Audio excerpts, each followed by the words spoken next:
안녕하세요, 여러분. 오늘은 정말 중요한 이야기를 하나 나눠보려고 합니다. 혹시 자녀에게 용돈을 주거나 손자, 손녀에게 학비를 지원해 주신 적 있으시죠? 아니면 부모님께 생활비를 드린 경험이 있으실 텐데요. 이런 평범한 일상이 자칫 세금 문제로 이어질 수 있다는 사실 알고 계셨나요? 국세청에서는 가족 간의 현금 거래라고 해서 무조건 봐주는 것이 아닙니다. 특정 조건을 넘어서면 증여세나 소득세가 부과될 수 있어요. 특히 우리 시니어 분들이 모르고 지나치기 쉬운 부분들이 참 많습니다. 오늘 이 시간에는 실제 사례를 통해서 어떤 경우에 세금이 부과되는지, 그리고 어떻게 대비해야 하는지를 차근차근 알아보겠습니다. 정말 실생활에 꼭 필요한 내용이니까 끝까지 함께 해주세요. 그런데 잠깐, 이런 유용한 정보가 더 많은 분들께 전달될 수 있도록 구독 버튼과 좋아요 버튼을 꾹 눌러주시면 정말 감사하겠습니다. 여러분의 작은 관심이 더 좋은 콘텐츠를 만드는 원동력이 됩니다. 자, 그럼 본격적으로 시작해 볼까요? 가족 간 현금 거래에서 세금이 부과되는 경우를 크게 5가지로 나누어 설명드리겠습니다. 첫째, 증여세 부과 대상이 되는 현금 지원. 둘째, 명의신탁으로 인한 세금 문제. 셋째, 사업자금 지원 시 주의사항. 넷째, 부동산 구매 자금 지원의 함정. 다섯째, 해외 송금 시 발생하는 세무 이슈. 여러분, 가족에게 돈을 주는 것도 세금이 나온다고 하면 믿어지시나요? 실제로 국세청에서는 가족 간의 현금 지원에 대해서도 엄격하게 관리하고 있습니다. 이 문제를 제대로 이해하지 못하면 나중에 큰 세금 폭탄을 맞을 수도 있어요. 먼저 증여세의 기본 개념부터 이해해 보세요. 증여세란 타인으로부터 재산을 무상으로 받았을 때 내는 세금입니다. 여기서 중요한 점은 가족이라고 해서 예외가 아니라는 거예요. 부모가 자녀에게, 조부모가 손자, 손녀에게 돈을 주는 것도 법적으로는 증여에 해당됩니다. 많은 분들이 가족이니까 괜찮겠지 하고 생각하시는데 이게 바로 함정이에요. 그럼 언제부터 세금을 내야 할까요? 현행 세법에서는 증여 재산의 가액이 일정 금액을 초과하면 증여세를 납부해야 합니다. 배우자에게는 6억 원, 직계 좀비속에게는 5천만 원, 기타 친족에게는 1천만 원이 10년간 누적해서 공제되는 금액이에요. 이 금액을 넘어서면 세금을 내야 한다는 뜻입니다. 실제 사례를 하나 들어보겠습니다. 김 씨 할머니가 대학생 손자에게 등록금과 생활비 명목으로 1년에 3천만 원씩 3년간 총 9천만 원을 지원했다고 해보세요. 10년간 누적해서 5천만 원까지는 공제되지만 초과한 4천만 원에 대해서는 증여세를 내야 합니다. 이때 세율은 증여 재산의 크기에 따라 10%에서 50%까지 누진세율이 적용되죠. 4천만 원이면 세율 20%가 적용되어서 800만 원의 증여세를 내야 해요. 꽤 큰 금액이죠? 그런데 여기서 더 큰 문제는 이 할머니가 증여세를 신고하지 않았다는 거예요. 그러면 신고 불성실 가산세와 납부 불성실 가산세까지 추가로 부과됩니다. 원래 세금 800만 원의 가산세까지 합치면 1천만 원이 넘을 수도 있어요. 손자를 위한 마음이 이런 결과를 가져온다면 정말 속상하겠죠. 하지만 모든 현금 지원이 증여세 대상은 아닙니다.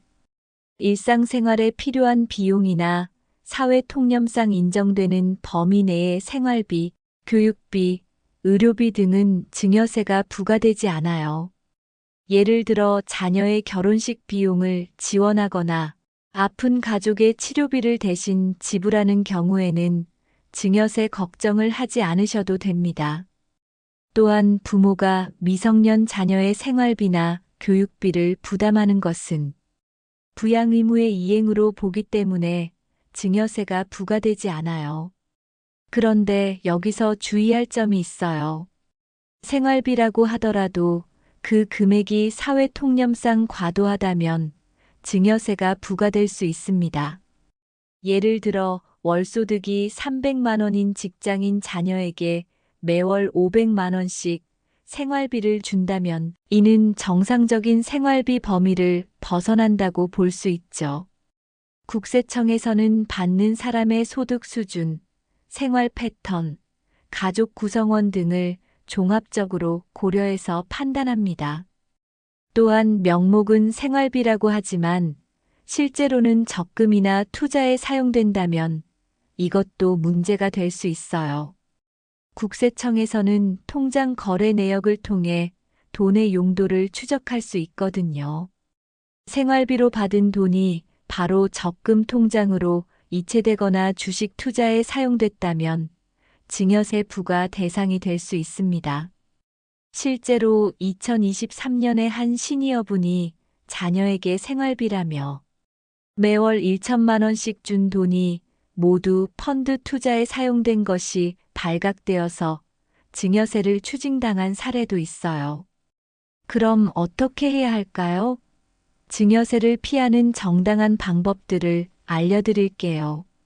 우선 연간 증여공제 한도 내에서 나누어 주는 방법이 있습니다.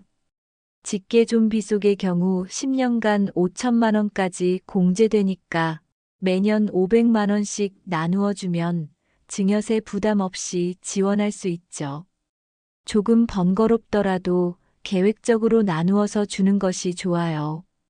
또 다른 방법으로는 용돈기 입장이나 가계부를 작성해서 실제 생활비로 사용되었음을 입증할 수 있는 자료를 남겨두는 것입니다. 영수증이나 카드 사용 내역도 함께 보관해 두세요. 만약 국세청에서 증여세 조사가 들어왔을 때 이런 자료들이 있으면 생활비였음을 증명할 수 있거든요. 부모님들이 자주 하시는 실수 중 하나가 현금으로 직접 건네주는 경우예요. 통장 이체 기록이 없으면 나중에 증명하기가 어려워요. 반드시 통장을 통해서 이체하시고 이체할 때 적요란에 생활비나 교육비 등 용도를 명확히 적어두세요. 그리고 한 가지 더 알아두실 점은 증여세 신고 의무입니다. 증여받은 날이 속하는 달의 말일부터 3개월 이내에 신고하고 납부해야 해요. 예를 들어 3월에 증여를 받았다면 6월 말까지 신고해야 합니다. 신고를 하지 않거나 늦게 하면 가산세까지 물어야 하니까 꼭 기한을 지켜주세요. 신고 불성실 가산세는 산출세액의 20%, 납부 불성실 가산세는 미납세액의 연 12%가 부과됩니다. 특히 요즘에는 금융정보 공유가 활발해져서 국세청에서 가족 간 현금 이동을 쉽게 파악할 수 있습니다. 금융기관에서는 3천만 원 이상의 현금 거래나 1억 원 이상의 계좌 이체 내역을 국세청에 자동으로 통보하거든요. 큰 금액의 현금 지원을 계획하고 계시다면 미리 세무사나 회계사와 상담받아 보시는 것을 권해드려요. 마지막으로 하나 더 당부드리고 싶은 것은 차용증을 작성하는 방법입니다. 증여가 아닌 대여라면 증여세가 부과되지 않거든요. 하지만 이때 주의할 점은 실제로 돈을 갚을 능력과 의사가 있어야 한다는 거예요. 형식적인 차용증만 작성하고 실제로는 증여하는 것이라면 국세청에서 인정하지 않습니다. 또한 적정한 이자율을 적용해야 하고 실제로 이자를 지급하거나 원금을 상환하는 모습을 보여야 해요. 가족을 위한 마음이 세금 문제로 이어지는 일은 정말 안타까운 일입니다. 하지만 미리 알고 준비하면 충분히 피할 수 있는 문제예요. 오늘 말씀드린 내용들을 잘 기억해 두시고 큰 금액을 지원하실 때는 반드시 전문가와 상담받아 보세요. 여러분, 혹시 자녀나 손자, 손녀 명의로 된 통장에 돈을 넣어두신 경험이 있으시나요? 아니면 부모님께서 여러분 명의로 예금을 관리해 주셨던 적이 있으실 텐데요. 이런 일들이 바로 명의신탁이라고 불리는 거예요. 겉보기에는 별일 아닌 것 같지만 실제로는 큰 세금 문제를 일으킬 수 있는 위험한 행위입니다. 명의신탁이란 실제 재산의 소유자와 명의상 소유자가 다른 경우를 말해요. 쉽게 말해서 할머니가 돈을 내고 손자 이름으로 예금을 만들어 놓는 경우가 대표적이죠. 많은 분들이 세금을 아끼려고 하시거나 아니면 단순히 편의상 그렇게 하시는데 이게 바로 함정이에요. 실제 사례를 하나 들어보겠습니다. 박 씨 할아버지가 손자 교육비를 위해서 손자 명의로 적금을 만들었어요. 매월 200만 원씩 3년간 넣어서 총 7,200만 원이 모였습니다. 할아버지는 손자를 위한 일이니까 문제 없다고 생각했는데 국세청에서 이를 명의신탁으로 보고 증여세를 부과했어요. 7,200만 원에서 직계존비속 증여공제 5천만 원을 제외한 2,200만 원에 대해 증여세 220만 원을 납부하라고 했습니다. 더 심각한 문제는 이게 끝이 아니라는 거예요. 명의신탁 자체도 불법 행위로 간주되어서 명의신탁 신고 불이행 가산세까지 추가로 부과됩니다. 신탁 재산 가액의 5%에 해당하는 가산세를 내야 해요. 위 사례에서는 360만 원의 가산세까지 추가로 나왔죠. 결국 총 580만 원의 세금을 내야 했어요. 그런데 여기서 더 놀라운 건 뭔지 아세요? 이 할아버지는 자신이 명의신탁을 했다는 사실조차 몰랐다는 거예요. 그냥 손자를 위해서 돈을 모아둔 것뿐인데 왜 이런 일이 생기는지 이해하지 못했어요. 이처럼 많은 시니어분들이 무의식적으로 명의신탁을 하고 계십니다. 명의신탁이 발생하는 경우를 좀 더 구체적으로 살펴볼까요? 가장 흔한 경우가 부모가 자녀 명의로 예금이나 적금을 만드는 거예요. 자녀가 미성년자라서 본인이 관리해 주거나 성인이지만 군대에 가서 본인이 직접 관리하기 어려운 상황에서 이런 일들이 많이 발생합니다. 또 다른 경우는 세금을 피하려는 목적으로 하는 명의신탁이에요. 이자소득세나 금융소득 종합과세를 피하려고 가족 명의로 여러 개의 계좌를 나누어 놓는 경우죠.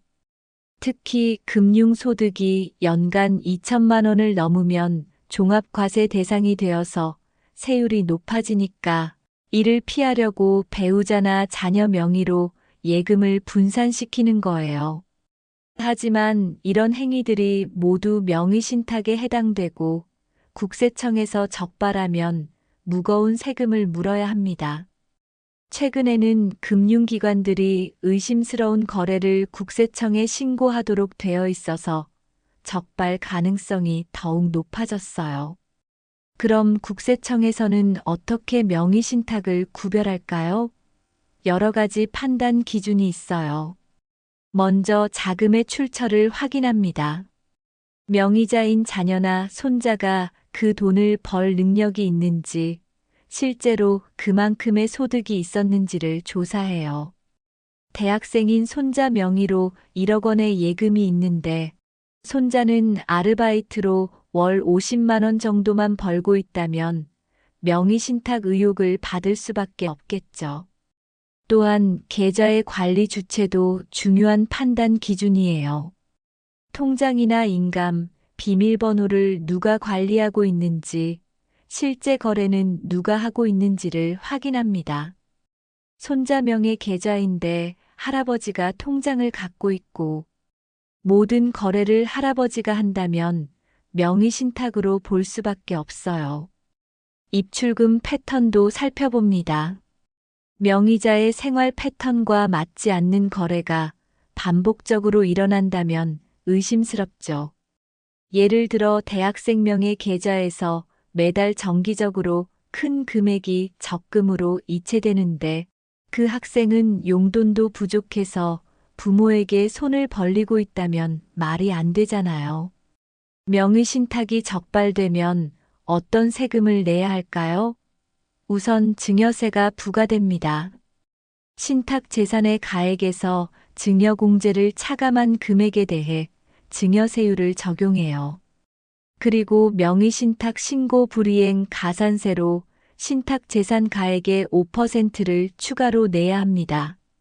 만약 신탁 재산이 1억 원이라면 가산세만 500만 원이에요. 더 큰 문제는 이자 소득에 대한 소득세까지 추징당할 수 있다는 거예요. 명의신탁으로 인정되면 그동안 발생한 모든 이자 소득이 실제 소유자의 소득으로 간주됩니다. 만약 그 이자 소득 때문에 금융소득 종합과세 대상이 되면 높은 세율로 소득세를 내야 해요. 그럼 명의신탁을 피하는 방법은 없을까요? 가장 확실한 방법은 실제 증여를 하는 거예요. 증여공제 한도 내에서 매년 일정 금액씩 증여하면 증여세 부담 없이 자녀나 손자 손녀에게 재산을 이전할 수 있어요. 직계 좀비 속의 경우 10년간 5천만 원까지 공제되니까 이를 잘 활용하시면 됩니다. 또 다른 방법은 가족 신탁을 활용하는 거예요. 가족 신탁은 합법적인 재산 관리 방법으로 위탁자가 수탁자에게 재산을 맡기고 수익자가 그 이익을 받는 구조입니다. 전문적인 상품이니까 금융기관이나 신탁회사와 상담받아 보시는 것이 좋겠어요. 만약 이미 명의신탁 상태에 있다면 어떻게 해야 할까요? 가장 좋은 방법은 자진신고를 하는 거예요. 국세청에서 적발하기 전에 스스로 신고하면 가산세를 줄일 수 있어요. 명의신탁 신고 불이행 가산세가 5%에서 3%로 줄어들고 증여세 신고 불성실 가산세도 경감받을 수 있습니다. 자진 신고를 할 때는 명의신탁계약서의 지신고서를 작성해서 제출해야 해요. 이때 신탁 재산의 평가, 증여세 계산, 각종 서류 준비 등 복잡한 절차가 필요하니까 세무사의 도움을 받으시는 것이 좋습니다. 또 한 가지 주의할 점은 명의신탁 해지 과정에서도 세금이 발생할 수 있다는 거예요. 만약 신탁 재산의 가치가 처음 신탁할 때보다 증가했다면 그 증가분에 대해서도 증여세가 부과될 수 있어요. 예를 들어 1억 원으로 신탁했던 부동산이 1억 5천만 원으로 올랐다면 5천만 원의 증가분에 대해서도 증여세를 고려해야 합니다. 최근에는 국세청의 조사 능력이 더욱 강화되고 있어요. 빅데이터를 활용해서 의심스러운 거래 패턴을 자동으로 감지하고 금융기관과의 정보 공유도 실시간으로 이루어지고 있습니다. 예전에는 운이 좋으면 넘어갈 수도 있었지만 이제는 적발될 가능성이 매우 높아졌어요.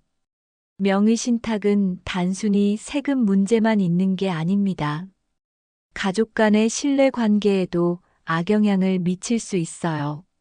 명의자인 자녀가 나중에 그 재산을 자신의 것이라고 주장하면서 분쟁이 생기는 경우도 있거든요.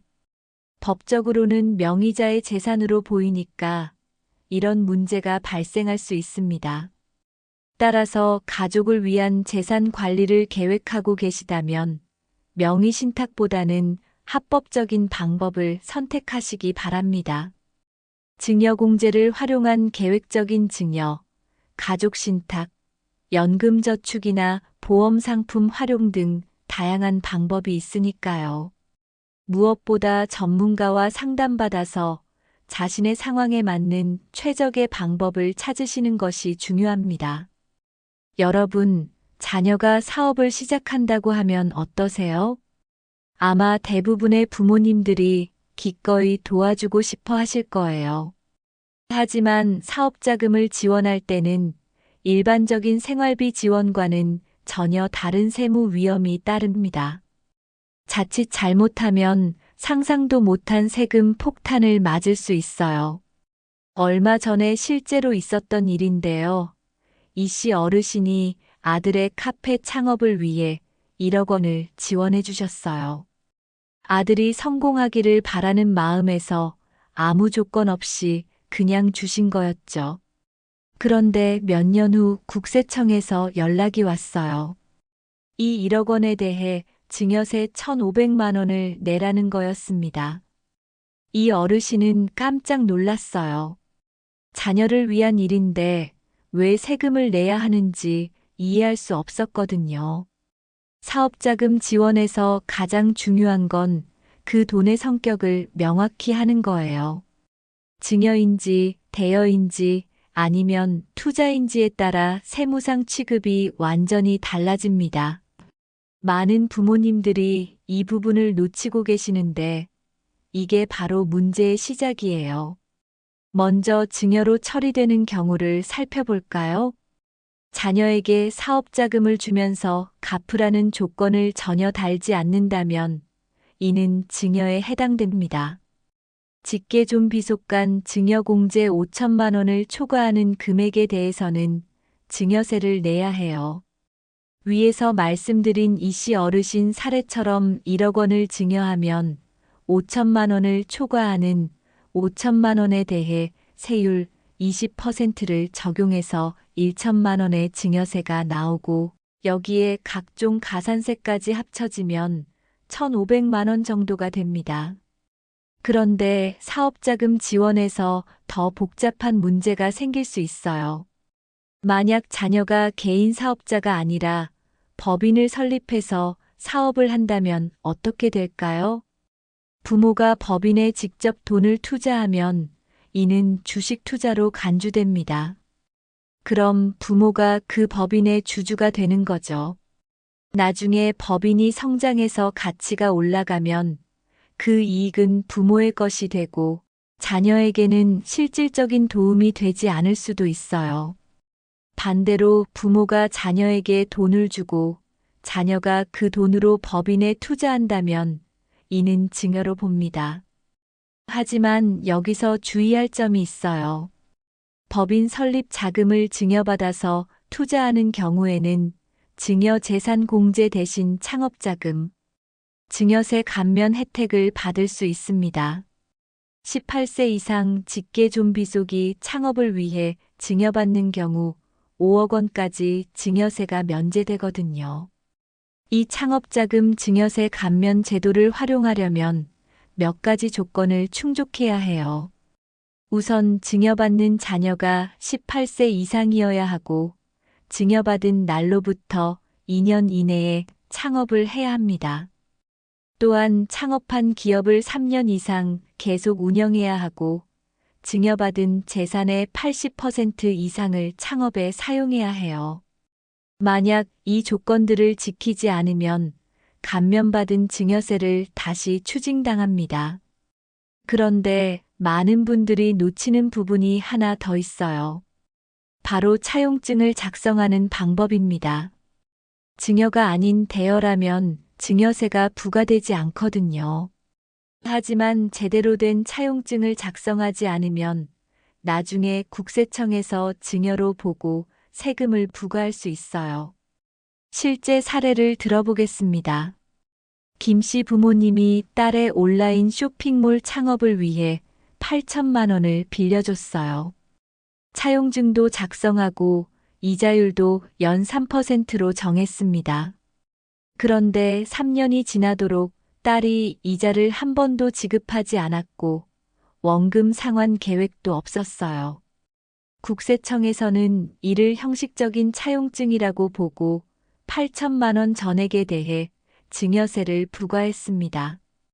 차용증을 작성할 때는 몇 가지 원칙을 지켜야 해요. 우선 시중금리 수준의 적정한 이자율을 정해야 합니다. 현재 시중금리가 연 4-5% 수준인데 무이자로 빌려준다면 국세청에서 의심할 수 있어요. 또한 실제로 이자를 지급하거나 원금을 상환하는 모습을 보여야 합니다. 형식적인 차용증만 작성하고 실제로는 갚을 의사나 능력이 없다면 증여로 간주될 수 있거든요. 차용증 작성 시 포함해야 할 내용들을 알려드릴게요. 차용 금액과 차용일자, 상환기일, 이자율, 상환 방법 등을 명확히 기재해야 해요. 그리고 차용자와 대여자가 모두 서명하고 인감을 찍어야 합니다. 가능하면 공증을 받는 것도 좋은 방법이에요. 사업자금 지원에서 또 다른 주의점은 자녀의 상환 능력을 고려해야 한다는 거예요. 자녀가 월 200만 원 정도 버는데 1억 원을 빌려준다면 현실적으로 갚기 어렵죠. 이런 경우 국세청에서는 실질적인 증여로 볼 가능성이 높아요. 차용 금액은 자녀의 소득 수준과 사업 규모에 맞게 합리적으로 정해야 합니다. 그리고 사업 실패에 대한 대비책도 마련해야 해요. 안타깝게도 모든 사업이 성공하는 건 아니거든요. 만약 자녀의 사업이 실패해서 차용금을 갚지 못하게 되면 어떻게 될까요? 이때 부모가 채권을 포기한다면 이는 채무면제익으로 간주되어서 자녀에게 소득세가 부과될 수 있어요. 이런 위험을 피하려면 처음부터 투자의 형태로 자금을 지원하는 방법도 있어요. 자녀의 사업에 지분 투자를 하는 거죠. 이렇게 하면 사업이 성공하면 부모도 수익을 얻을 수 있고 실패하면 투자 손실로 처리할 수 있어요. 다만 이 경우에는 자녀와 부모가 공동 사업자가 되는 셈이니까 의사결정 과정에서 갈등이 생길 수도 있다는 점을 고려해야 해요. 사업자금 지원 시 세무조사를 받을 가능성도 염두에 두셔야 해요. 특히 현금 거래가 많은 업종이나 급격히 성장하는 사업의 경우 국세청의 관심을 받을 수 있거든요. 이때 자금 출처에 대한 소명을 요구받을 수 있으니까 관련 서류들을 잘 보관해 두시는 것이 중요해요. 또한 사업자금을 여러 번에 나누어 지원하는 경우도 주의가 필요해요. 매번 증여공제를 받을 수 있다고 생각하시는 분들이 있는데 증여공제는 10년간 누적으로 적용됩니다. 한 번에 5천만 원을 주나 나누어서 주나 총액이 5천만 원을 넘으면 증여세가 부과되래요. 마지막으로 사업자금 지원 전에 반드시 고려해야 할 점들을 말씀드릴게요. 우선 자녀의 사업 계획이 구체적이고 실현 가능한지 검토해 보세요. 단순히 자녀를 도와주고 싶은 마음만으로는 안 되고 객관적으로 성공 가능성을 따져봐야 해요. 그리고 자신의 노후 자금에 영향을 주지 않는 선에서 지원하시기 바랍니다. 자녀의 사업이 실패했을 때 본인의 생활이 어려워진다면 본말이 전도된 거죠. 여유 자금 범위 내에서 지원하시고 만약의 경우를 대비해서 다른 자녀들과도 미리 상의해 두시는 것이 좋겠어요. 세무적인 측면에서는 전문가의 도움을 받으시는 것을 강력히 권합니다. 사업자금 지원은 단순한 생활비 지원과는 차원이 다른 복잡한 문제거든요. 세무사나 회계사와 상담받아서 가장 적절한 방법을 찾으시기 바랍니다. 자녀를 위한 마음이 오히려 세금 부담으로 이어지는 일은 없어야겠죠. 여러분, 자녀가 집을 사겠다고 하면 어떠세요? 아마 대부분의 부모님들이 기꺼이 도와주고 싶어 하실 거예요. 특히 요즘 집값이 워낙 비싸니까 자녀 혼자 힘으로는 어려우니까요. 하지만 부동산 구매 자금을 지원할 때는 정말 조심해야 할 함정들이 많아요. 자칫 잘못하면 엄청난 세금 폭탄을 맞을 수 있거든요. 실제로 얼마 전에 있었던 일인데요. 박 씨 부모님이 아들의 신혼집 마련을 위해 3억 원을 지원해 주셨어요.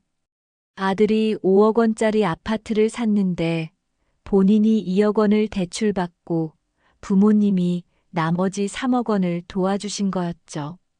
부모님은 자녀를 위한 일이니까 당연하다고 생각했는데 몇 개월 후 국세청에서 연락이 왔어요. 3억 원에 대해 증여세 4천만 원을 내라는 거였습니다. 부동산 구매 자금 지원에서 가장 큰 함정은 바로 자금 출처 조사예요. 국세청에서는 부동산을 취득할 때 그 자금이 어디서 나왔는지를 철저히 조사합니다. 특히 취득 가액이 크거나 취득자의 소득에 비해 과도한 경우에는 반드시 자금 출처를 소명하라고 요구해요. 자금 출처 조사에서 가족으로부터 지원받은 돈이 확인되면 이는 즉시 증여로 간주됩니다.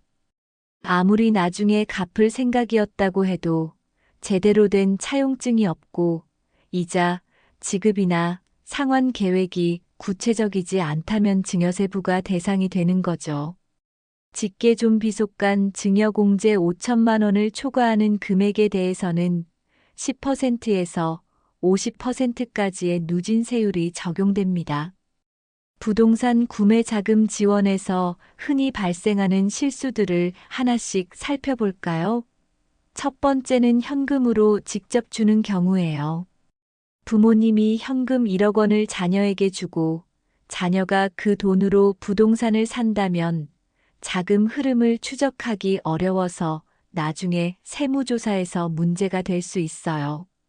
반드시 통장을 통해서 이체하시고 이체 내역의 용도를 명확히 기재해 두세요. 두 번째는 명의를 잘못 설정하는 경우입니다. 부모가 돈을 대고 자녀 명의로 부동산을 사는 경우가 대표적이에요. 이는 명의신탁에 해당되어서 증여세뿐만 아니라 명의신탁 신고 불이행 가산세까지 추가로 부과됩니다. 신탁 재산 가액의 5%에 해당하는 가산세를 내야 해요. 세 번째는 공동 명의로 등기하면서 지분 비율을 잘못 정하는 경우입니다.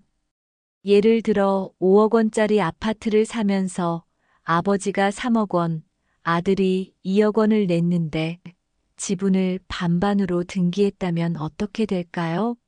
아버지가 아들에게 1억 원어치 지분을 증여한 것으로 간주되어서 증여세가 부과됩니다. 실제 사례를 하나 더 들어보겠습니다. 최 씨 가족이 8억 원짜리 아파트를 샀는데 할아버지가 4억 원, 아버지가 2억 원, 아들이 2억 원을 각각 부담했어요. 그런데 등기는 아버지와 아들이 반반씩 공동 명의로 했습니다. 이렇게 되면 할아버지가 아버지에게 2억 원, 아들에게 2억 원을 각각 증여한 것으로 봅니다. 총 4억 원에 대해 증여세가 부과되는 거죠. 그럼 부동산 구매 자금을 지원할 때 어떻게 해야 할까요? 가장 안전한 방법은 증여공제 한도 내에서 미리미리 나누어 주는 거예요. 직계 좀비 속의 경우 10년간 5천만 원까지 공제되니까 매년 500만 원씩 나누어 주면서 자녀가 그 돈을 모아두도록 하는 방법입니다. 물론 시간이 오래 걸리긴 하지만 가장 확실한 방법이에요. 다른 방법으로는 주택 취득자금 증여세 감면 제도를 활용하는 방법이 있어요. 18세 이상 직계 좀비속이 무주택자로서 주택을 취득하기 위해 증여받는 경우에는 일반 증여공제와 별도로 추가 공제를 받을 수 있습니다. 수도권의 경우 3억 원, 지방의 경우 2억 원까지 추가로 공제받을 수 있어요. 이 제도를 활용하면 수도권에서는 총 3억 5천만 원까지 증여세 없이 지원할 수 있습니다. 일반 증여공제 5천만 원과 주택 취득자금 증여공제 3억 원을 합친 금액이거든요.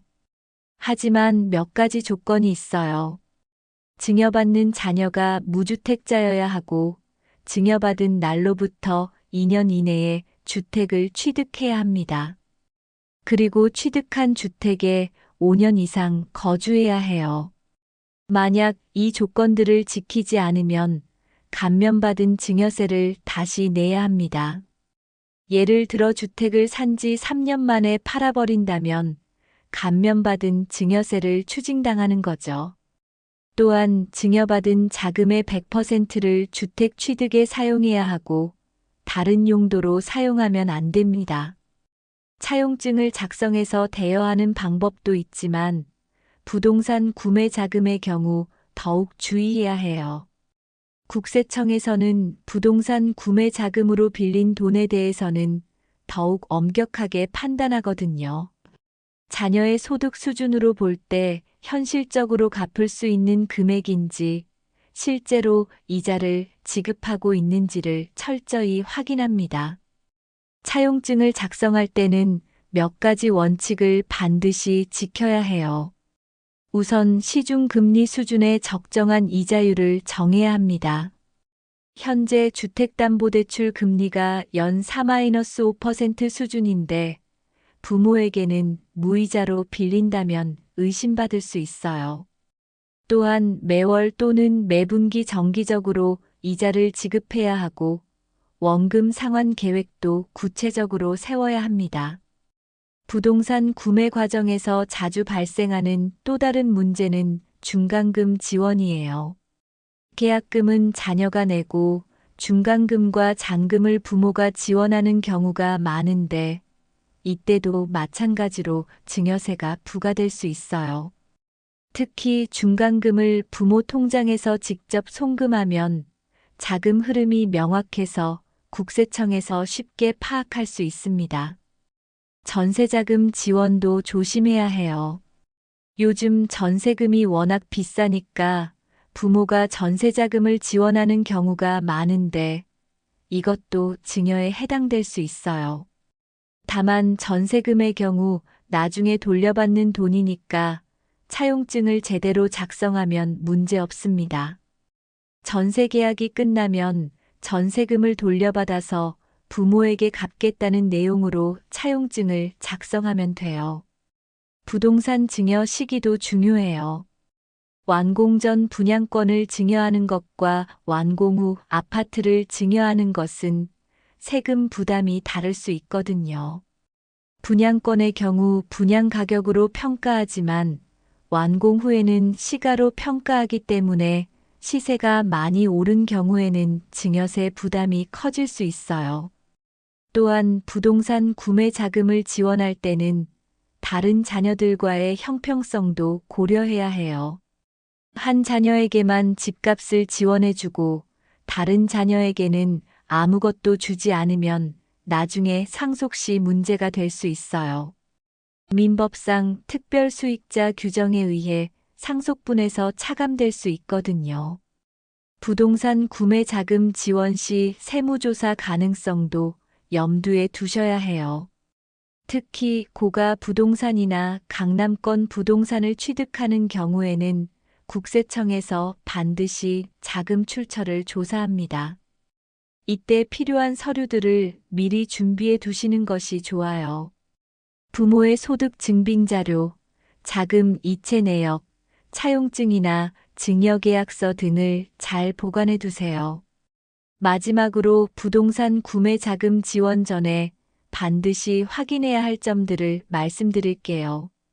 우선 자녀가 실제로 그 집에 거주할 계획인지 확인해 보세요. 투자 목적이라면 세무상 불이익이 있을 수 있어요. 또한 자녀의 다른 부채 상황도 파악해야 합니다. 신용대출이나 카드빚이 많은 상태에서 집을 사는 것은 위험할 수 있거든요. 그리고 본인의 노후 자금에 영향을 주지 않는 선에서 지원하시기 바랍니다. 자녀의 집 마련을 위해 본인의 노후 준비를 소홀히 한다면 나중에 더 큰 문제가 될 수 있어요. 여유 자금 범위 내에서 지원하시고 세무적인 문제는 반드시 전문가와 상담받아서 해결하시기 바랍니다. 여러분, 혹시 해외에 거주하는 자녀나 친척에게 돈을 보내신 적이 있으시나요? 아니면 해외 유학생인 자녀의 학비나 생활비를 송금하신 경험이 있으실 텐데요. 이런 해외 송금도 국내 현금 거래와 마찬가지로 세무상 주의해야 할 점들이 참 많아요. 특히 최근에는 국제적인 세무정보 교환이 활발해져서 예전보다 훨씬 엄격하게 관리되고 있습니다. 실제로 얼마 전에 있었던 일인데요. 김 씨 어르신이 미국에서 사업하는 아들에게 사업자금 명목으로 10만 달러를 송금했어요. 당시 환율로 약 1억 3천만 원 정도였죠. 김 씨 어르신은 해외로 보내는 돈이니까 국세청에서 모를 거라고 생각했는데 6개월 후에 연락이 왔어요. 이 송금에 대해 증여세 1,600만 원을 내라는 거였습니다. 해외 송금에서 가장 큰 함정은 바로 외국환 거래법과 세법이 동시에 적용된다는 거예요. 외국환 거래법에서는 일정 금액 이상의 해외 송금을 할 때 반드시 신고하도록 되어 있고, 세법에서는 그 송금이 증여에 해당하면 증여세를 부과합니다. 두 법률을 모두 고려해야 하는데 많은 분들이 이 부분을 놓치고 계세요. 먼저 외국환 거래법상 신고 의무부터 알아볼까요? 현재 1만 달러 이상의 해외 송금을 할 때는 반드시 은행에 송금 목적을 신고해야 해요. 생활비, 교육비, 사업자금, 부동산 구입자금 등 구체적인 용도를 밝혀야 합니다. 이 정보는 한국은행과 국세청에 자동으로 통보되거든요. 그런데 여기서 중요한 건 신고한 용도와 실제 사용 목적이 일치해야 한다는 거예요. 예를 들어 교육비라고 신고하고 송금했는데 실제로는 부동산 구입에 사용했다면 문제가 될 수 있어요. 국세청에서는 상대국 세무당국과 정보를 교환해서 송금된 돈의 실제 용도를 추적할 수 있거든요. 해외 송금에서 증여세가 부과되는 경우를 구체적으로 살펴볼까요? 가장 흔한 경우가 해외 거주 자녀의 생활비나 사업자금을 지원하는 거예요.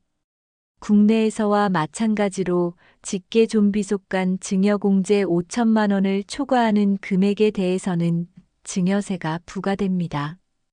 해외에 있다고 해서 예외가 되는 건 아니에요. 실제 사례를 하나 더 들어보겠습니다. 이 씨 부모님이 캐나다에서 영주권을 취득한 딸에게 주택 구입 자금으로 20만 캐나다 달러를 송금했어요. 당시 환율로 약 1억 8천만 원 정도였죠. 부모님은 딸이 외국인이 되었으니까 증여세가 없을 거라고 생각했는데 국세청에서는 증여 당시 딸이 한국 국적을 보유하고 있었다는 이유로 증여세를 부과했습니다. 1억 8천만 원에서 증여공제 5천만 원을 제외한 1억 3천만 원에 대해 세율 30%를 적용해서 3,900만 원의 증여세를 내야 했어요. 해외 송금에서 또 다른 주의점은 환율 변동에 따른 문제예요. 송금할 때와 실제 증여세를 계산할 때의 환율이 다를 수 있거든요. 국세청에서는 송금한 날의 환율을 기준으로 원화로 환산해서 증여세를 계산합니다. 만약 송금 후에 원화가 약세가 되어서 환율이 올랐다면 증여세 부담이 더 커질 수 있어요. 해외 유학생 자녀에게 학비와 생활비를 보내는 경우는 어떨까요? 이 경우에는 교육비와 생활비 성격으로 인정받을 수 있어서 증여세가 부과되지 않을 수도 있어요. 하지만 그 금액이 사회 통념상 과도하다면 문제가 될 수 있습니다.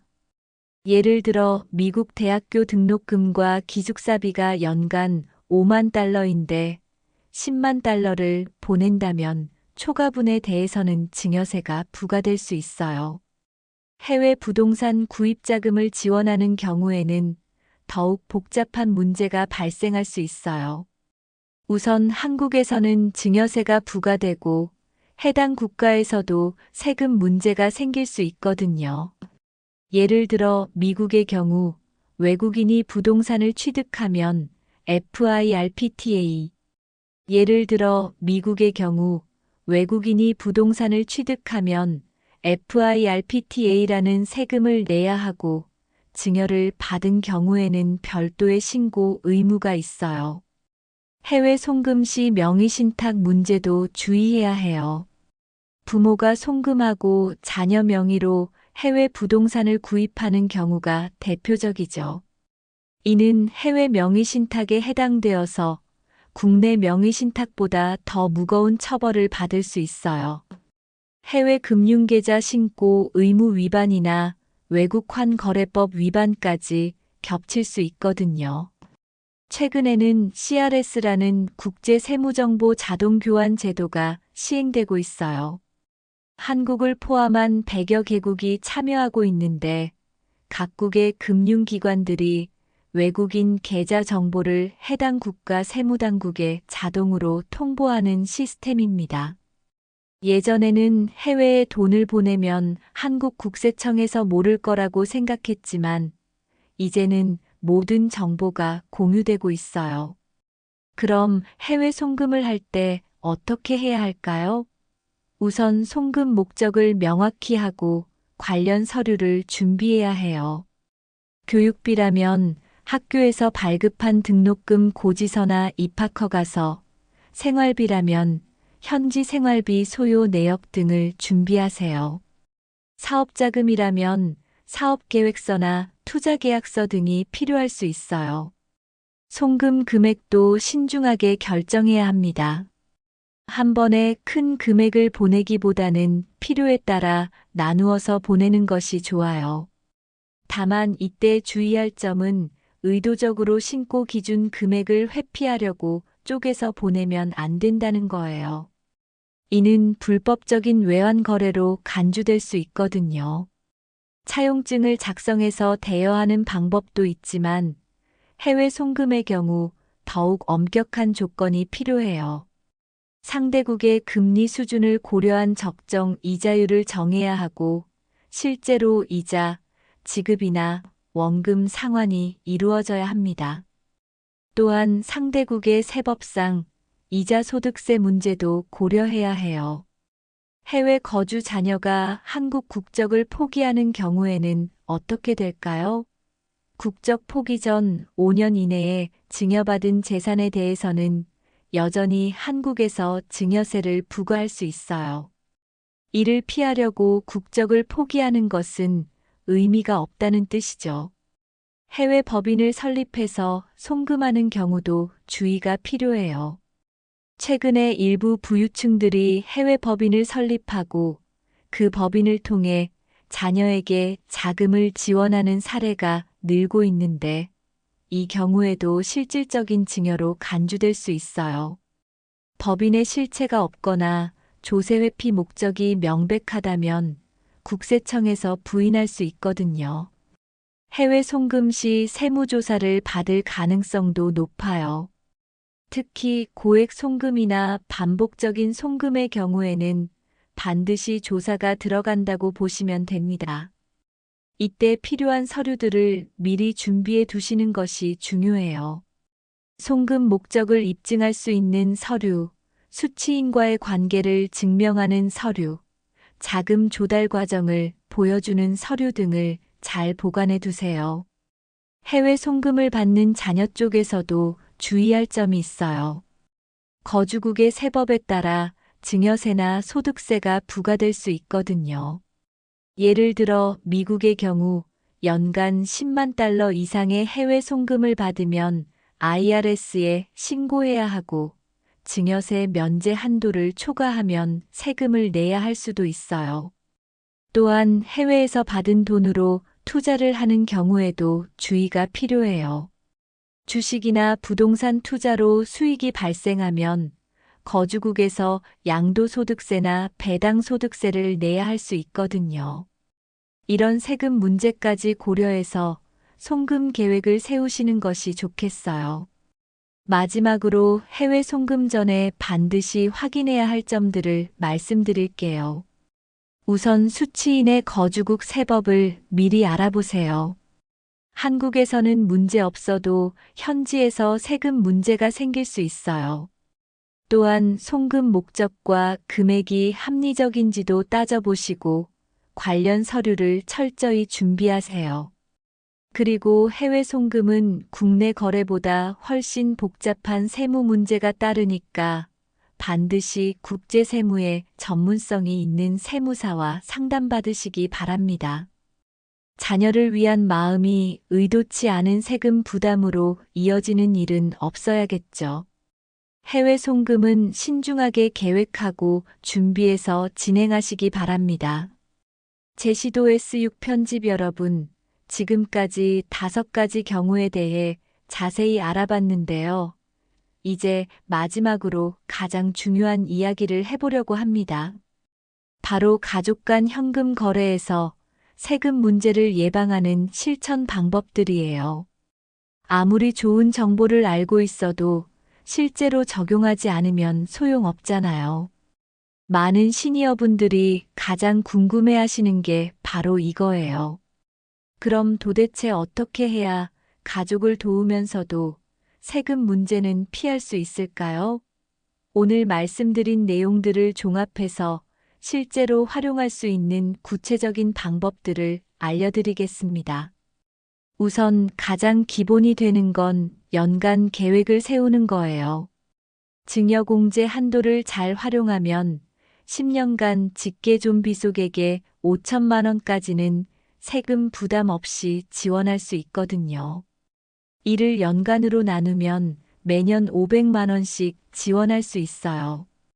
큰 금액은 아니지만 꾸준히 모으면 자녀들에게 큰 도움이 될 수 있습니다.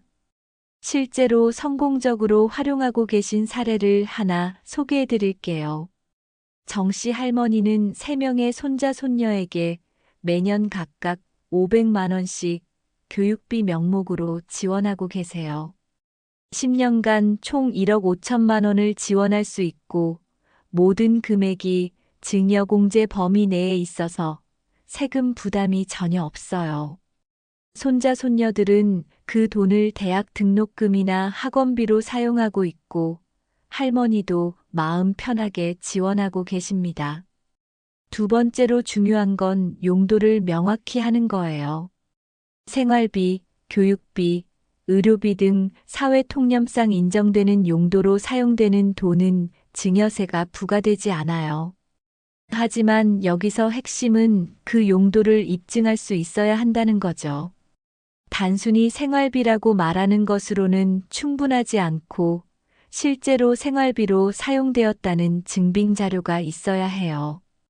이를 위해서는 가계부나 용돈기 입장을 작성하는 습관을 기르시는 것이 좋아요.